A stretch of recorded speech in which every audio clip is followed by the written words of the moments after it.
Les défis saisonniers, tels que les inondations, les défis de contingence, tels que la prévention contre le coronavirus, constitueront le menu principal des échanges de cette première session de l'année 2020. En plantant ainsi le décor, le préfet du département de l'Atlantique prend la mesure de la situation et il la partage avec ses administrés et ses collaborateurs. Telle une fusée, le coronavirus fait de ravages dans le monde, mais ici, on entend lui barrer la voie par une action préventive renforcée.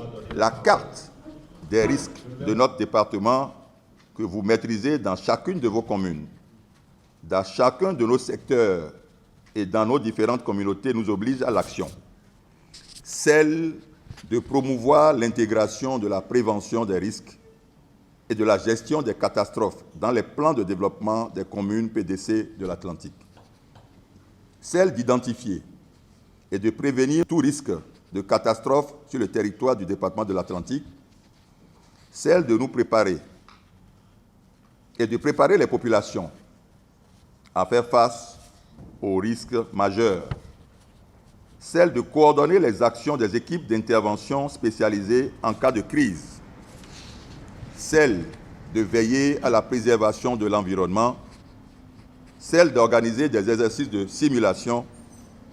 Celle d'organiser la gestion des crises de catastrophes en cas de survenance. Celle de capitaliser les acquis des simulations et des gestions de situations d'urgence.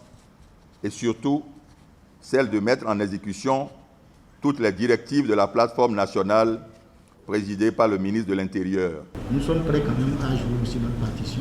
Les consignes données par le Conseil des ministres sont relayées à temps et à contre-temps. Il faut se laver les mains à temps et à contre-temps.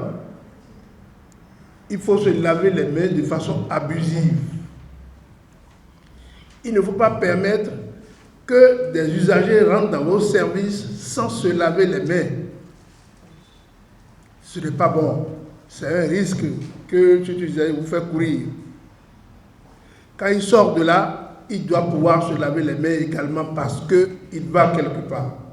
Veillez à ce que vos agents qui reçoivent des usagers, qu'ils soient protégés. Qu'ils soient protégés, qu'ils aient forcément leur bavette, parce qu'ils doivent pouvoir échanger avec des gens. Et vous ne savez pas si celui qui arrive va pouvoir respecter les consignes.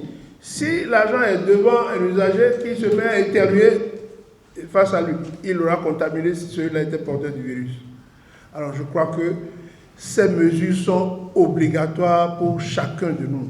Lorsque vous toussez ou vous éternuez, vous devez vous couvrir la bouche et le nez avec un mouchoir en papier jetable ou avec le creux du coude. Alors, lorsque vous finissez, vous jetez le papier et vous vous lavez immédiatement les mains. C'est de prévoir le gel hydroalcoolique. C'est de prévoir donc des gants et évidemment ce que vous avez porté vous-même que je porte, n'est-ce pas? Donc, c'est à ce prix que nous allons éviter la propagation du virus qui est maîtrisé dans notre pays. Il n'y a pas de demi-mesure. L'application totale des consignes si nous voulons avoir la vie sauve. La bonne volonté est affichée, mais il faut du matériel. En attendant que l'autorité centrale nous envoie les moyens nécessaires, que chaque autorité à son niveau puisse avoir un regard bienveillant en nous dotant, ne serait-ce que des masques. Cette conférence administrative a installé la plateforme de réduction des risques de catastrophes et d'adaptation au changement climatique de l'Atlantique.